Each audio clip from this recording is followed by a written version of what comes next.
Good morning to everyone. आज हम इतिहास के चैप्टर फर्स्ट सिंधु घाटी की सभ्यता के नामकरण और इसके प्रमुख केंद्रों के बारे में चर्चा करेंगे। आइए आज आपको आज से लगभग 5000 साल पहले के समय की काल की सैर कराते हैं। देखिए, ये भारत का नक्शा है, ये पाकिस्तान का नक्शा है। 1947 से पहले पाकिस्तान और भारत एक ही थे। उस समय भारत के अंदर एक नई सभ्यता प्रकाश में आई, जिसका नाम है हड़प्पा संस्कृति या सिंधु घाटी की सभ्यता। परिचय करवाता हूं मैं आपका। हड़प्पा संस्कृति हमारे देश के लगभग 13 लाख वर्ग किलोमीटर में फैली हुई थी। ये हमारे देश की सबसे प्राचीनतम सभ्यता मानी जाती है। इसका आकार जो है वो त्रिभुजाकार है। अगर आपसे कोई पूछे कि इसका आकार बताइए हड़प्पा संस्कृति का कैसा था, तो आपने त्रिभुजाकार बताना है। इसके बाद नामकरण।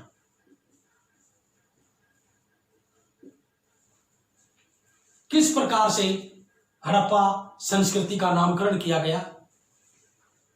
1921-22 में हड़प्पा संस्कृति के बारे में पता चला,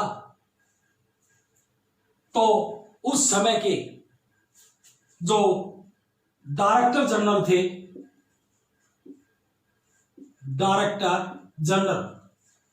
जिनका नाम था sir John Marshall. Sir John Marshall ने इस सभ्यता को एक नया नाम दिया, सिंधु घाटी की सभ्यता।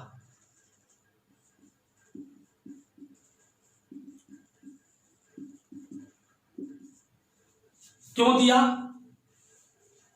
जो इस सभ्यता के आरंभिक स्थल खोजे गए, वो आरंभिक स्थल सिंधु नदी और उसकी सहायक नदियों के पास मिले। देखिए,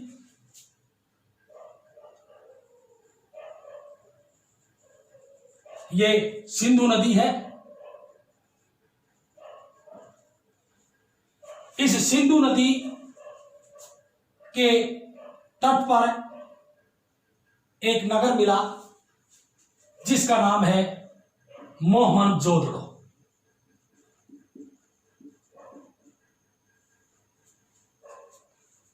इस नदी की एक सहायक नदी रावी, ये रावी नदी है। इस रावी नदी के पास जो स्थल मिला, उसका नाम है हड़प्पा। ये दोनों ही नगर थे, विशाल नगर थे। इन दोनों नगरों की खुदाई हुई 1921-22 में। इसलिए सर जॉन मार्शल ने इस सभ्यता का नाम सिंधु घाटी की सभ्यता रख दिया, क्योंकि आरंभिक स्थल हड़प्पा और मोहनजोदड़ो सिंधु नदी और उसकी सहायक नदियों के आसपास मिले। परंतु समय बीत जाने के बाद इतिहासकारों ने इसका नाम हड़प्पा सभ्यता रख दिया, क्योंकि बाद में अनेक स्थलों की खुदाई हुई जो इसी सभ्यता से, हड़प्पा और मोहनजोदड़ो से संबंधित ही वो स्थल मिले। वैसी ही चीजें पाई गई वहां पर भी। इसलिए जो है, ये जो स्थल थे उसका कहीं न कहीं सिंधु घाटी की सभ्यता से संबंध था, जो सिंधु नदी के किनारे पर नहीं थे। इसलिए इतिहासकारों ने इस सभ्यता का नाम उस नगर के नाम पर रख दिया जो नगर सबसे पहले 1921 में खोजा गया था, जिसका नाम है हड़प्पा। और उसी आरंभिक स्थल हड़प्पा के नाम पर इस संस्कृति का नाम हड़प्पा सभ्यता रख दिया गया। नंबर 3, इस सभ्यता के लोग सबसे पहले विश्व के अंदर कपास की खेती की और विश्व को कपास की खेती करना सिखाया। यूनानी इस सभ्यता को कपास की खेती के कारण सिंडन सभ्यता कहते हैं, इसलिए इस सभ्यता को सिंडन सभ्यता भी कहा जाता है। नेक्स्ट,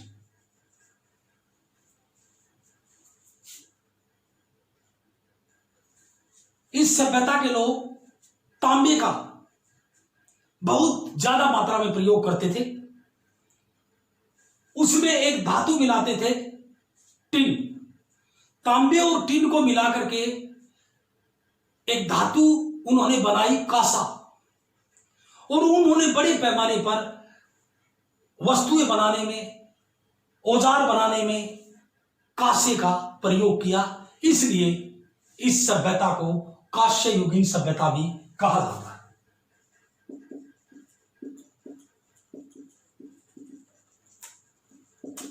कहीं कहीं ताम्र युगीन सभ्यता भी लिखा हुआ मिलता है, तो इसको हम ताम्र युगीन भी कह सकते हैं, क्योंकि तांबा और कांसे में ज्यादा वो नहीं है, इसी से बना है ताम्र युगीन सभ्यता। ये था इस सभ्यता का नामकरण किस प्रकार से किया गया समय समय पर। अगर आपसे पूछा जाए कि सिंधु घाटी सभ्यता का दूसरा नाम क्या है, तो आपने बताना है सिंधु घाटी की सभ्यता का दूसरा नाम हड़प्पा संस्कृति है। इसके बाद हम चलते हैं हड़प्पा संस्कृति के जो प्रमुख पुरा स्थल थे वो कौन कौन से थे, किन किन नदियों के किनारे पर स्थित थे और उनके अंदर क्या क्या मिला है।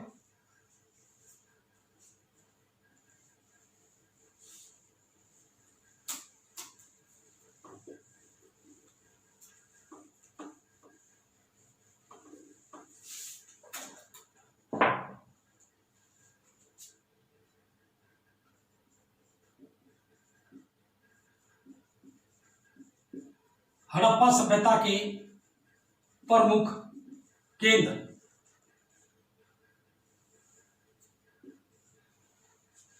पहला केंद्र मैंने आपको बताया था हड़प्पा है। यह हड़प्पा नगर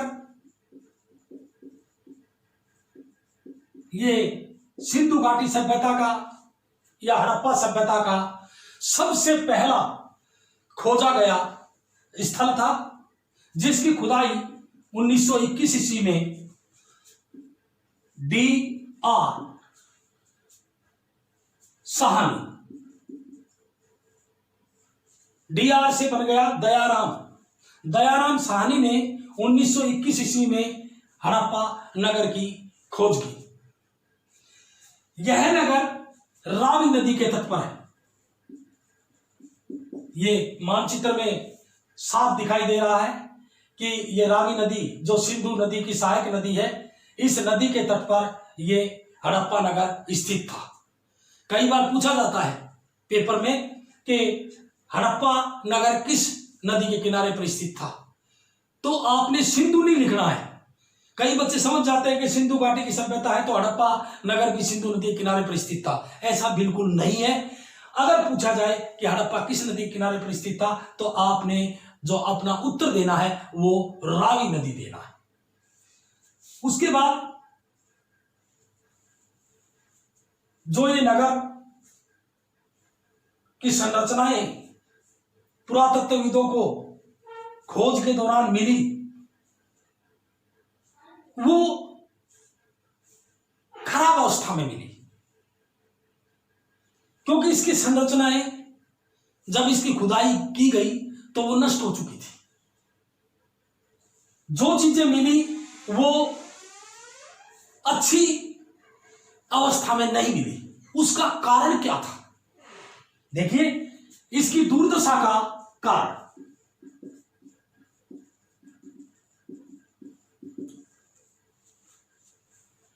इसकी दुर्दशा का कारण आपसे पूछा जाए तो आपने बताना है ईंटों की चोरी।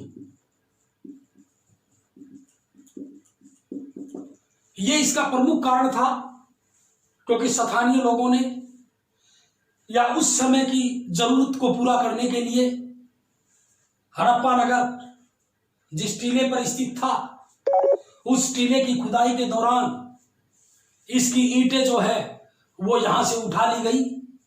उस समय ये पता नहीं था कि ये ईंटें जो आप उखाड़ रहे हैं ये हमारे देश की बहुत पुरानी सभ्यता से संबंधित है।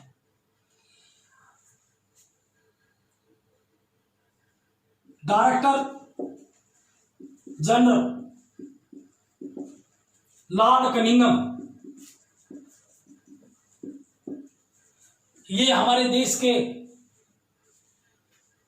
पुरातात्विक सर्वेक्षण के सबसे पहले डायरेक्टर जनरल थे, लॉर्ड कनिंघम। 1875 ईस्वी में इस लॉर्ड कनिंघम ने लिखा है कि हड़प्पा सभ्यता से जो ईंटों की चोरी की गई, ईंटें वहां से उठाई गई इस स्थल से, वो लाहौर और मुल्तान के बीच रेल पटरी बनाने के लिए प्रयोग में लाई गई। तो इस प्रकार से इस हड़प्पा नगर के अंदर जो संरचनाएं मिली वो उनमें से कुछ नष्ट हो गई। तो आपसे इससे संबंधित पूछा जा सकता है कि हड़प्पा नगर किस नदी के किनारे पर स्थित है? रावी नदी। हड़प्पा नगर की खोज किसने की? दयाराम साहनी ने। हड़प्पा नगर की खुदाई कब हुई? 1921। हड़प्पा नगर इस सिंधु घाटी सभ्यता का सबसे पहला, सबसे पूरा स्थल है।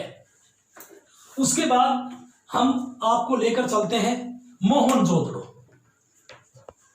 ये मोहनजोदड़ो है।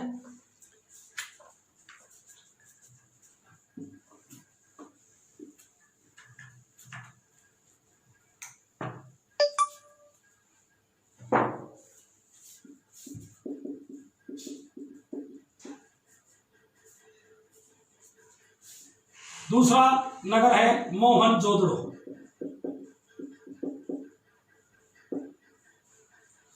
मोहनजोदड़ो जो नगर है ये सबसे महत्वपूर्ण पूरा स्थल माना जाता है इस संस्कृति का, क्योंकि यहां पर अनेक विशाल संरचनाएं मिली हैं। इसकी खोज 1922 में हुई। किसने की? जिस बच्चे को ये डीआर याद हो गया, डीआर को उल्टा लटका दो, उल्टा कर दो डीआर को, आरडी, आरडी से बन गया राखलदास बनर्जी। तो इसकी खुदाई राखलदास बनर्जी के नेतृत्व में 1922 में की गई। इसका जो शाब्दिक अर्थ है वो क्या है? सिंधी भाषा का शब्द है ये, क्योंकि ये सिंध प्रांत में है ये नगर जो आज पाकिस्तान में है। इस सिंधी भाषा में इसका अर्थ है मृतकों का टीला या भूत प्रेतों का टीला।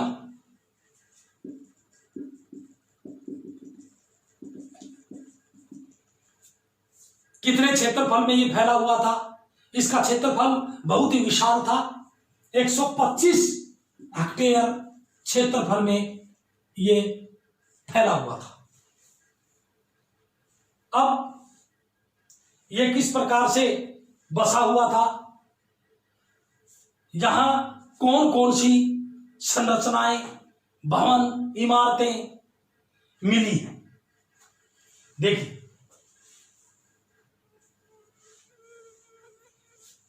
इस मोहनजोदड़ो नगर की विशेषताएं क्या थी, ये 6 नंबर में किसी न किसी सेट में जरूर पूछा जाता है, तो आपने इसको यहां से लिखना शुरू करना है। उसके बाद यहां आपने इसकी विशेषताएं बतानी है। तो पहली विशेषता हम लेते हैं, ये मोहनजोदड़ो एक नगर था, तो ये किस प्रकार से बसा हुआ था, इसको हम कहते हैं नगर योजना। देखिए, मोहनजोदड़ो नगर जो सिंधु नदी के तट पर स्थित था, किस नदी के तट पर स्थित था, सिंधु नदी के तट पर स्थित था। यह नगर 2 भागों में विभाजित था। कितने भागों में विभाजित था? 2 भागों में। एक भाग यहां मैं बना लेता हूं,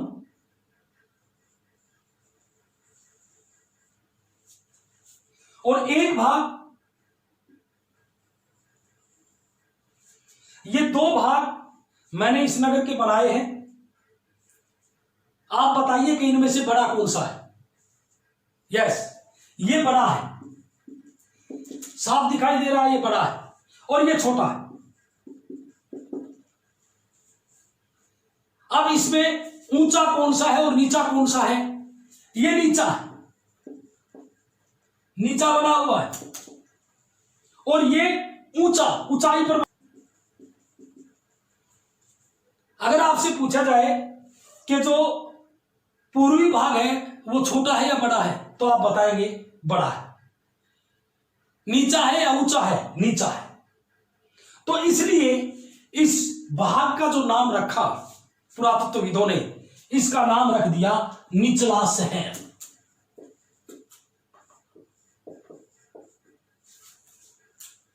यह ऊंचाई पर बनाया गया है, इसका नाम रख दिया दुर्ग।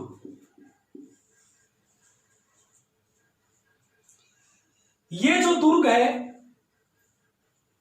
जो पश्चिमी भाग में स्थित है, यह ऊंचा इसलिए है क्योंकि नीचे इस जगह पर मिट्टी का भरत किया गया, और उस मिट्टी का भरत करने के बाद चबूतरा बनाया गया, और फिर उस चबूतरे के ऊपर अनेक इमारतें, भवन बनाए गए। इसलिए ये इस भाग से ऊंचा हो गया। क्लियर? आगे चलते हैं। अब इस दुर्ग है, अब हमारे पास एक तरफ दुर्ग है, एक तरफ निचला शहर है। इस दुर्ग को क्या किया, इसको दीवार से घेर दिया, सुरक्षा की दृष्टि से, आक्रमण से बचने के लिए, क्योंकि यहां शासक वर्ग रहता था, अधिकारी रहते थे, शासक वर्ग के सगे संबंधी रहते थे, इसलिए इसको दीवार से घेरा गया था सुरक्षा की दृष्टि से। और फिर इस जो ये पूर्वी भाग है, निचला शहर, इसको भी दीवार से घेरा गया। हम अक्सर देखते हैं कि हड़प्पा सभ्यता के अंदर जितने भी पुरास्थल मिले हैं, आगे और बताऊंगा कौन कौन से पुरास्थल मिले हैं, जितने भी मिले हैं उन सभी के अंदर 2 भाग मिले, एक निचला शहर और दूसरा दुर्ग। एक पूर्वी भाग तो दूसरा पश्चिमी भाग। परंतु इस हड़प्पा सभ्यता के अंदर एक नगर ऐसा था जिसके 3 भाग मिले। वो नगर कौन सा था, वो हड़प्पा स्थल कौन सा था जिसमें 3 भाग मिले हैं? दुर्ग भी मिला है, निचला शहर भी मिला है, और जो इन दोनों के बीच में एक भाग और मिला है जिसको हम मध्य भाग कहेंगे। तो 3 भाग उस हड़प्पा स्थल पर मिले हैं। वो हड़प्पा स्थल कौन सा है? तो देखिए मानचित्र पर गुजरात के अंदर यह स्थान है धोलावीरा। धोलावीरा प्राचीन महानगर। इसमें 3 भाग मिले हैं। एक भाग निचला शहर, दूसरा भाग दुर्ग और तीसरा भाग दोनों के बीच में मध्य भाग। दूसरी बात इस धोलावीरा के अंदर जो मिली है, साथ ही बता देता हूं मैं, जलाशय मिला है। पानी की जरूरत को पूरा करने के लिए जलाशय बनाया गया था, बहुत ही योजनाबद्ध ढंग से। तो ये 2 चीजें धोलावीरा से संबंधित आपने याद करनी है। अब फिर वापिस चलते हैं हम मोहनजोदड़ो की तरफ। अब इस नगर को बसाने में अनेक कारीगर लगे, अनेक मजदूर लगे और उन्होंने इस नगर को बनाने में सबसे जो प्रमुख चीज थी, जिसकी अहम भूमिका रही, वो थी ईंटें। पाठ के अंदर भी दिया गया है ईंटें। ये ईंटें कैसी थी? कच्ची थी या पक्की थी? किस अनुपात में ये ईंटें होती थी? तो देखिए, इस नगर को बनाने में जो ईंटें इस्तेमाल की गई वो कैसी थी।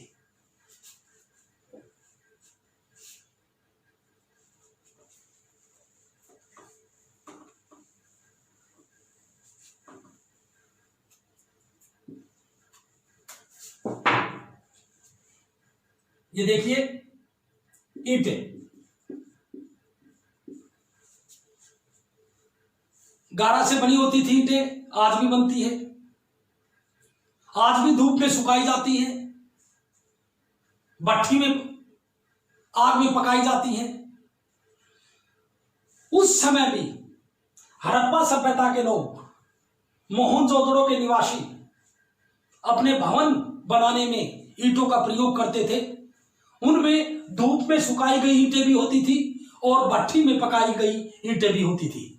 और उन ईंटों का जो अनुपात होता था वो हर जगह पर, चाहे वो हड़प्पा में हो, चाहे मोहनजोदड़ो में हो, चाहे हड़प्पा सभ्यता किसी भी स्थल पर ईंटें मिली है, सभी ईंटें एक ही अनुपात में होती थी, निश्चित अनुपात में होती थी।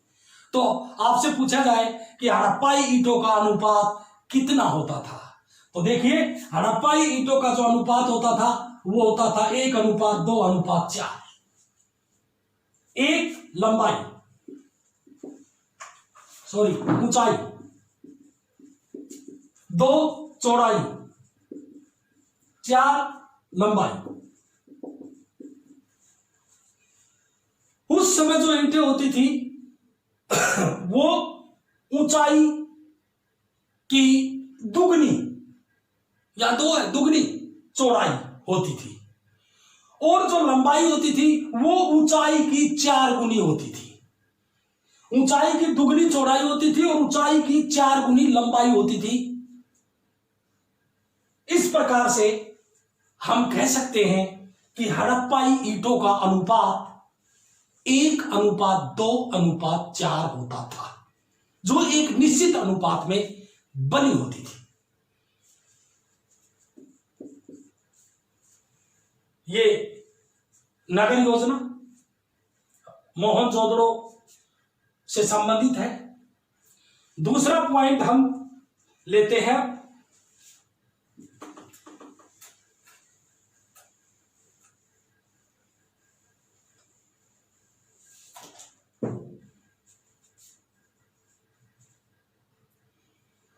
पहला हमने लिया नगर योजना, विस्तार से इस पर चर्चा की। दूसरा नालों का निर्माण। मोहनजोदड़ो नगर में बड़े सुनियोजित ढंग से नालियों का निर्माण किया गया। पक्की ईंटों से नालियां बनाई गई। जो नालियां होती थी,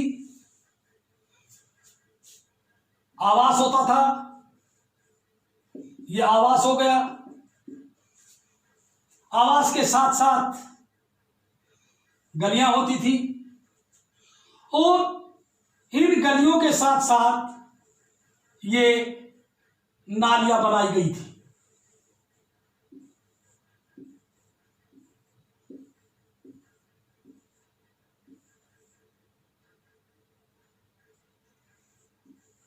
इस तरह, इस प्रकार हम देखते हैं एक गरीब पद्धति में इनकी संरचना होती थी। जो नालियां थी, गलियां थी, वो एक दूसरे को समकोण पर काटती थी। इसको हम कहते हैं गरीब पद्धति।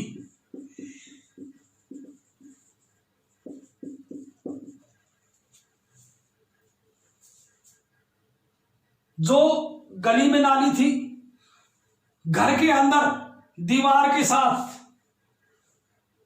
पानी की निकासी के लिए पाइप आती थी और वो पाइप गली वाली नाली में मिल जाती थी।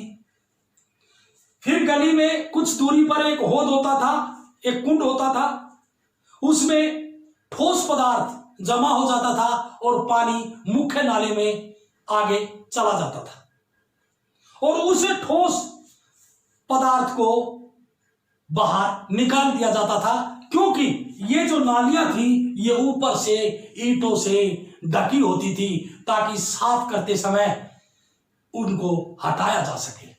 अर्नेस्ट मैके, इतिहासकार अर्नेस्ट मैके ने अपनी पुस्तक अर्ली इंड्स सिविलाइजेशन में लिखा है कि हड़प्पा सभ्यता की जो नालियों की व्यवस्था थी, गलियों की जो व्यवस्था थी, वो बहुत ही बढ़िया थी, बहुत ही अच्छी थी। उसकी बुरी बुरी प्रशंसा अर्नेस्ट मैके ने अपनी पुस्तक अर्ली इन सिविलाइजेशन में कही। उसके बाद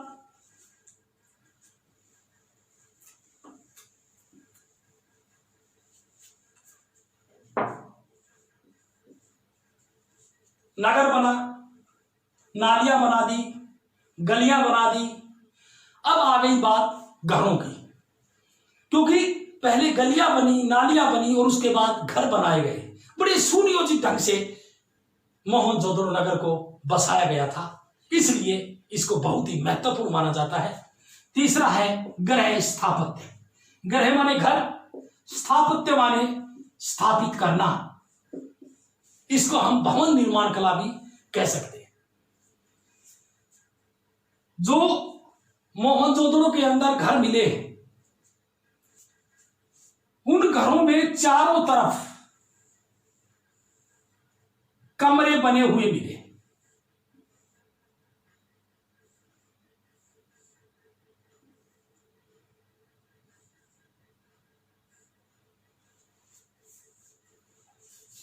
ये सारे कक्ष हैं और ये जो बीच में जो बच गया ये है आंगन। इसका मतलब ये हुआ कि आंगन जो है वो केंद्र बिंदु होता था घर का। उस आंगन में गर्म और शुष्क मौसम में जो घर की औरतें थी वो सूत काटती थी, बुनती थी, खाना पकाती थी, अनेक घर की जो गतिविधियां थी वो इस आंगन में होती थी। परंतु आपने एक बात का बिल्कुल ध्यान रखना है कि जो मोहनजोदड़ो के लोग थे, घर बनाते समय उन्होंने एक चीज का विशेष ध्यान रखा और उस चीज का नाम है एकांतता। एकांत प्रिय थे। उनका जो भूमि के साथ, भूमि तल के साथ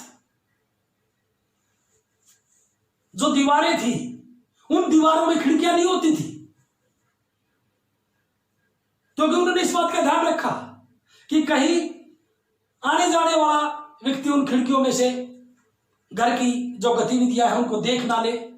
इसलिए उन्होंने भूमितल से बनी जो दीवार थी, भूमितल पर उन दीवारों में खिड़कियों का कोई प्रबंध नहीं किया।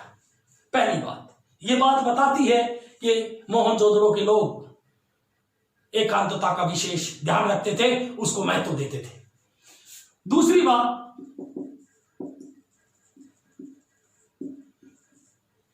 जो मुख्य द्वार होता था, उस मुख्य द्वार से जो अंदर आंगन था उसका अवलोकन नहीं होता था, आंगन का अवलोकन नहीं होता था। तीसरी बात, मोहनजोदड़ो में बाहर जो कक्ष होते थे उनमें कुआं बना होता था, ताकि जो राहगीर है, आने जाने वाला है, वो बाहर से ही उस कक्ष में जाए और अपना पानी पी के निकल जाए। यहां इतिहासकार बताते हैं कि मोहनजोदड़ो के अंदर 700 कुएं मिले हैं। कितने कुएं मिले हैं? 700। ये एक नंबर में आपसे पूछा जा सकता है कि मोहनजोदड़ो में कुछ जो कुएं मिले हैं उनकी संख्या कितनी बताई गई है? 700 कुएं। तो ये है आपका गृह स्थापत्य। आगे नंबर 4, जो दुर्ग है, दुर्ग, ये मैंने आपको ये चीजें निचले शहर की बताई हैं जहां सामान्य लोग रहते थे। जो दुर्ग है, जो ऊंचाई पर बसाया गया था मोहनजोदड़ो में, उस दुर्ग में 2 महत्वपूर्ण संरचनाएं मिली। वो संरचनाएं कौन कौन सी हैं देखिए।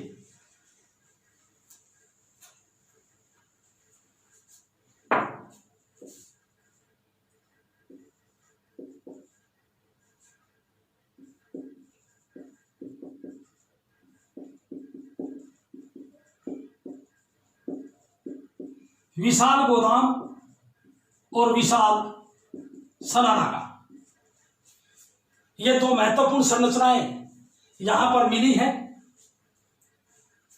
कई बार पूछा जाता है कि मोहनजोदड़ो में सबसे बड़ी संरचना कौन सी पाई गई, तो अधिकतर बच्चों का जवाब होता है विशाल सनानागार, जो कि गलत है। मोहनजोदड़ो की सबसे विशाल संरचना जो मिली, जो जिसमें बहुत ज्यादा कमरे मिले, वो था विशाल गोदाम, जहां पर अनाज का भंडारण किया जाता था, हो सकता है, और प्राकृतिक आपदा में उस अनाज का प्रयोग किया जाता हो, ऐसा अनुमान लगाया जाता है। यह जब मिला तो इसमें नीचे की दीवारें मिली हैं ईंटों की, ऊपर का हिस्सा गायब मिला है। हो सकता है ऊपर का हिस्सा लकड़ियों का बना हुआ हो और लकड़ियां जो है वो गल गई हो, खत्म हो गई हो, दीमक लग गई हो। तो ये सबसे बड़ी संरचना मानी जाती है मोहनजोदड़ो नगर की विशाल गोदाम। अब आपको ले चलते हैं विशाल सनानागार की तरफ। विशाल सनानागार अनुमान लगाया जाता है कि इसका प्रयोग विशेष अनुष्ठानिक समारोह में होता होगा। यह सनानागार, ये देखिए, आप अंदाजा लगा सकते हैं, यह आयताकार है।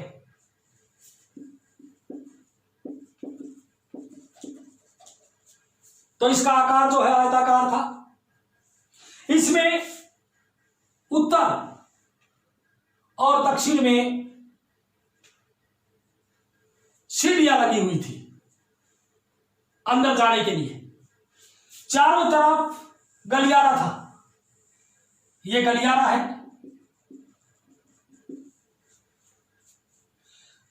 स्नान घर बने हुए थे और उन स्नान घरों से पानी की निकासी के लिए नालियां बनाई गई थी।